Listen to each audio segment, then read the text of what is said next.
Assalamualaikum warahmatullahi wabarakatuh. Selamat datang kawan-kawan. Di video kali ini saya ingin sharing materi tentang sistem penyimpanan dokumen rekam medis. Dokumen rekam medis berisi data individual yang bersifat rahasia, maka setiap lembar formulir dokumen rekam medis harus dilindungi dengan cara dimasukkan ke dalam folder atau map, sehingga setiap folder berisi data dan informasi hasil pelayanan yang diperoleh pasien secara individu. Pada berkas rekam medis memiliki lidah yang digunakan untuk menulis nomor rekam medis dan menempelkan kode warnanya. Ketika folder disimpan, lidah tersebut ditonjolkan keluar sehingga akan tampak nomor rekam medis kode warna di antara beberapa dokumen rekam medis yang disimpan di rak penyimpanan. Penyimpanan dokumen rekam medis bertujuan untuk yang pertama, mempermudah dan mempercepat ditemukan kembali dokumen rekam medis yang disimpan dalam rak filing. Yang kedua, mudah mengambil dari tempat penyimpanan. Yang ketiga, mudah pengembaliannya. Yang keempat, melindungi dokumen rekam medis dari bahaya pencurian serta bahaya kerusakan fisik, kimiawi, dan biologi. Ditinjau dari lokasi penyimpanan dokumen rekam medis, maka cara penyimpanannya dibagi menjadi dua cara, yaitu sentralisasi dan desentralisasi. Sentralisasi adalah sistem penyimpanan dengan cara menyatukan dokumen rekam medis rawat jalan, rawat darurat, dan rawat inap ke dalam satu folder tempat penyimpanan. Sedangkan desentralisasi adalah sistem penyimpanan dengan memisahkan dokumen rekam medis pasien rawat jalan, rawat darurat, dan rawat inap pada folder tersendiri dan atau ruangan tersendiri. Untuk penyimpanan sentralisasi memiliki kelebihan dan kekurangan, begitu pula dengan sistem penyimpanan desentralisasi. Untuk kelebihan penyimpanan sentralisasi, yang pertama, meminimalisir terjadinya duplikasi nomor rekam medis. Yang kedua, memudahkan tenaga medis melihat rekam jejak kesehatan pasien secara menyeluruh dalam satu dokumen terpadu. Yang ketiga, menghemat biaya peralatan dan ruangan. Yang keempat, memungkinkan efisiensi kerja petugas penyimpanan. Untuk kekurangannya, yang pertama, waktu tunggu pencarian dan pengambilan dokumen rekam medis lebih lama. Yang kedua, beban kerja tinggi di jam sibuk. Yang ketiga, jika berkas hilang atau salah simpan, seluruh informasi riwayat pelayanan pasien di semua unit akan hilang. Kelebihan penyimpanan desentralisasi, yang pertama, waktu tunggu pencarian dan pengembalian dokumen rekam medis lebih cepat. Yang kedua, beban kerja lebih ringan. Yang ketiga, lokasi penyimpanan menjadi fleksibel. Ada yang lebih dekat dengan poliklinik dan ada yang lebih dekat dengan bangsal rawat inap.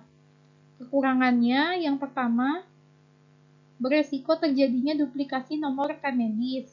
Yang kedua, informasi klinis pasien terpecah-pecah sehingga menyulitkan dokter dalam melihat riwayat medis pasien secara menyeluruh.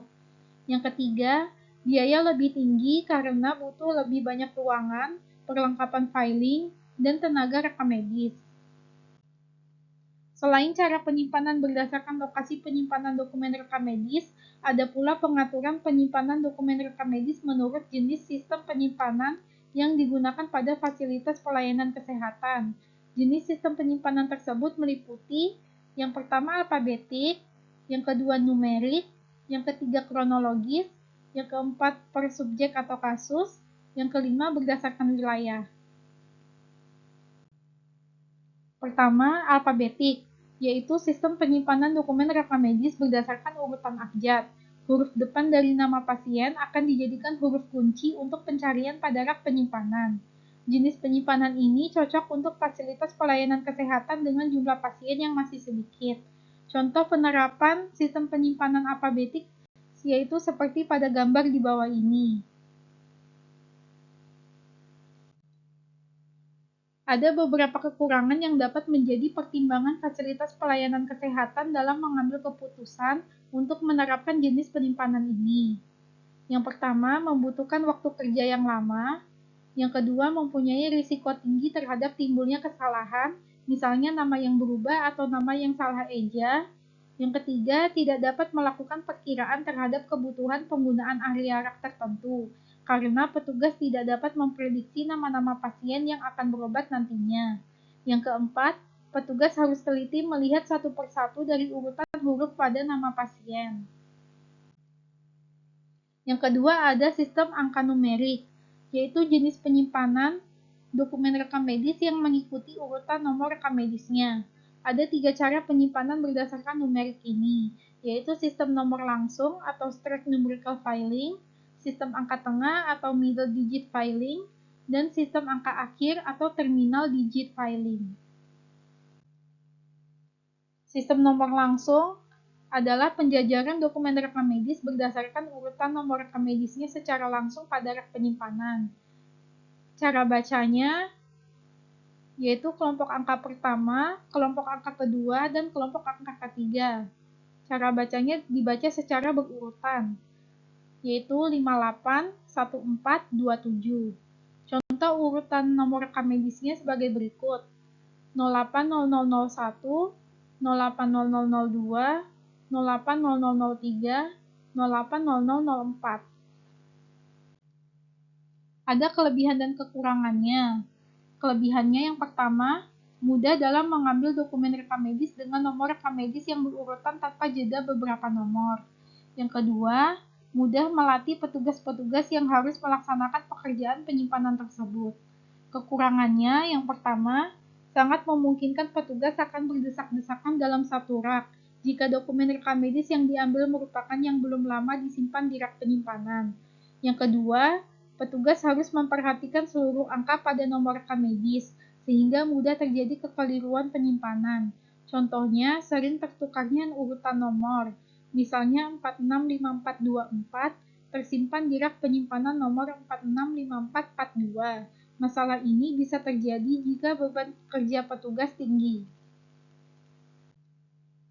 Yang kedua ada sistem angka tengah atau middle digit filing, yaitu penjajaran dokumen rekam medis berdasarkan urutan nomor rekam medis pada dua angka kelompok tengah.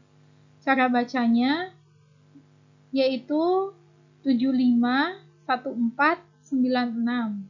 Contoh urutan nomor rekam medisnya sebagai berikut: 11 0503 14 05 11 03 05 14 01 10 704 11 01 35.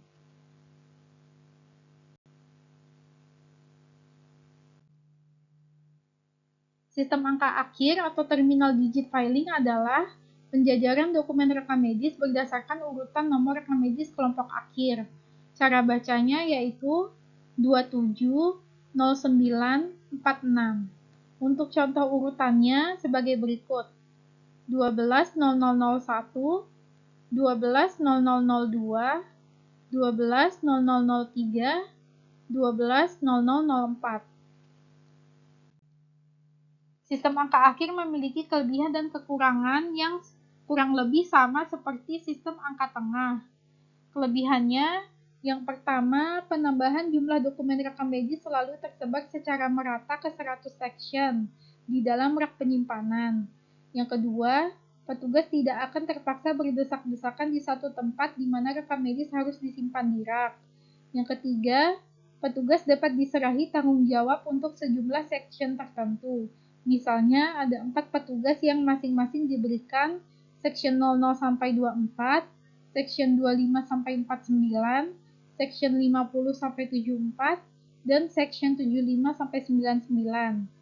Yang keempat, pekerjaan terbagi rata. Yang kelima, rekam medis yang tidak aktif dapat diambil dari rak penyimpanan dari setiap section.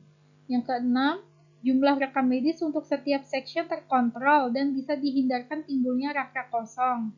Yang ketujuh, dengan terkontrolnya jumlah rekam medis, membantu memudahkan perencanaan peralatan penyimpanan atau jumlah rak.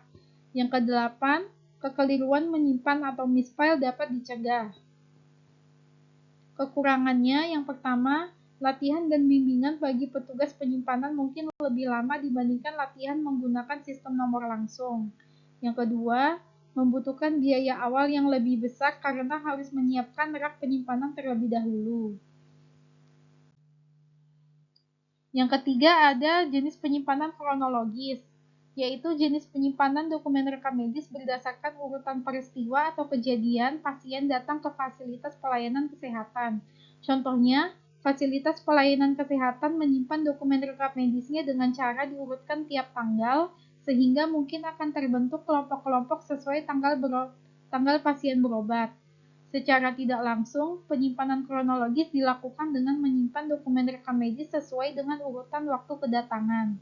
Sistem penyimpanan ini hanya cocok untuk fasilitas pelayanan kesehatan dengan ruang lingkup kecil, contohnya pada dokter pribadi, praktek dokter spesialis, dan bidan.